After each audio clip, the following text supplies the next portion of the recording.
Good morning students. हम लोग पढ़ रहे थे भारत की विदेश नीति, जिसमें हमने पढ़ा था कि किस प्रकार से हमारे प्रथम प्रधानमंत्री पंडित जवाहरलाल नेहरू, जो केवल देश के प्रथम प्रधानमंत्री ही नहीं प्रथम विदेश मंत्री भी थे, उन्होंने किस प्रकार से भारतीय नीतियों को संचालित किया और भारतीय संविधान में भी उनकी अहम भूमिका रही थी। तो क्या थी भारत की विदेश नीति, इसके बारे में हमने कुछ मुख्य बिंदुओं के माध्यम से उन्हें पढ़ा है। और आज हम अगला शीर्षक पढ़ रहे हैं, भारत की विदेश नीति के निर्धारक तत्व। तो कौन कौन से तत्व रहे जो भारतीय विदेश नीति को प्रभावित करते हैं, या कौन कौन से आधार रहे जो भारतीय विदेश नीति के लिए मुख्य तत्व के रूप में निर्धारक तत्व बने। उन सब में से पहला तत्व है भौगोलिक तत्व। जैसा कि हमें सबको ज्ञात है कि भारत का आकार त्रिशंकु के समान है। एक ओर भारत के उत्तर में साम्यवादी गुट रूस और चीन है, दूसरी तरफ पाकिस्तान और तीसरी तरफ दक्षिण में ब्रिटेन है। इन तीनों ही जगह यदि भारत को कहीं भी कोई समस्या आती है, यदि भारत पर साम्यवादी गुट रूस या चीन से इनके मैत्रीपूर्ण संबंध रहे हैं, फिर भी कभी कभी कुछ घुसपैठ होती भी है या पाकिस्तान का कभी खतरा मंडराता है, तो रूस और चीन मिलकर इसे उस छोर पर रोक देते हैं। दूसरी ओर ग्रेट ब्रिटेन है जो दक्षिण की तरफ है। ग्रेट ब्रिटेन में भी भारत के मैत्रीपूर्ण संबंध बनाए हुए हैं और इधर का खतरा भी उसने लगभग टाल रखा है।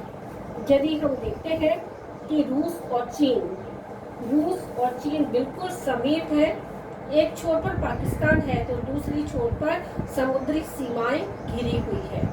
अतः समुद्री सीमा पर खतरा उत्पन्न होने पर पश्चिमी गुट अपनी नौसैनिक शक्तियों के द्वारा उसे हिंद महासागर पर रोक देती है। अतः ये दोनों गुट भारत के लिए कभी भी स्थायी खतरा नहीं बन सकते हैं। दक्षिण में भी भारत समुद्री सेना से सुरक्षित है और समुद्री सीमा को अधिक सुरक्षित बनाने हेतु भारत ने ब्रिटेन से मैत्रीपूर्ण संबंध बनाए हुआ है। अर्थात भारत की भौगोलिक स्थिति बेहतर है और उस बेहतर स्थिति का भारत पूर्ण रूप से लाभ उठाता रहा है। निर्धारक तत्व में दूसरा तत्व है विचारधाराओं का प्रभाव। हम सभी जानते हैं कि भारतीय विचारधारा किस प्रकार की रही है। भारतीय विचारधारा में गांधी जी के प्रभाव को हम पूर्ण रूप से जानते हैं कि किस प्रकार गांधी जी ने सत्य और अहिंसा के मार्ग पर चलकर भारतीयों की उस विचारधारा को पुष्पित और पल्लवित किया है, और इस विचारधारा का भारतीय संविधान में या भारतीय विदेश नीति में भी मुख्य रूप से उसका मुख्य रोल रहा है। भारत के संविधान के 51वें संविधान में नीति निर्देशक तत्वों का पालन किया गया है, जिसमें सत्य और अहिंसा के मुख्य विचारधाराएं उसमें रही है। हडसन ने कहा है, गांधी की शांतिवाद ने देश को ये भरोसा दिलाया कि विश्व शांति समझौतों से स्थापित हो सकती है, न कि रक्षात्मक संगठन बनाने से। भारत का यह कर्तव्य है कि वह विरोधी पक्षों से अलग रहे और उनमें मध्यस्थ का कार्य करे। इस प्रकार से हम देख सकते हैं कि गांधी की विचारधाराओं ने भारतीयों को या भारतीय विदेश नीति को प्रभावित किया है, और हमेशा से ही उसने इस भारत की सभ्यता और संस्कृति को बनाए रखने का पूर्ण रूप से प्रयास किया।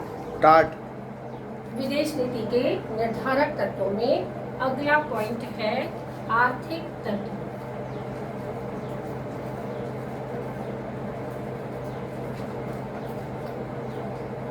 हम सभी को ज्ञात है कि भारत की आर्थिक स्थिति बहुत सुदृढ़ नहीं रही।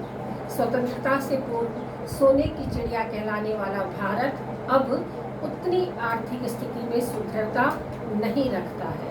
इसीलिए आर्थिक स्थिति सुदृढ़ नहीं होने के कारण भी विदेशी सहायता और तकनीकी सहायता का सदैव ही इच्छुक रहा है।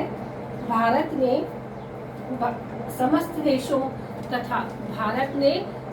देशों तथा विश्व की दोनों बड़ी महाशक्तियों से व्यापारिक संबंध कायम करके अपनी स्थिति को और बेहतर बनाया है और अग्रसर है कि अपनी इस विकास यात्रा को और बेहतर से बेहतर बना सके, अर्थात आर्थिक तत्व कहीं भी हमें कमजोर न कर सके। तो भारत की विदेश नीति के मुख्य निर्धारक तत्वों में आज हमने 3 प्रमुख पॉइंट पढ़े हैं। भौगोलिक तत्व, दूसरा विचारधाराओं का प्रभाव और तीसरा पड़ा है आर्थिक तत्व।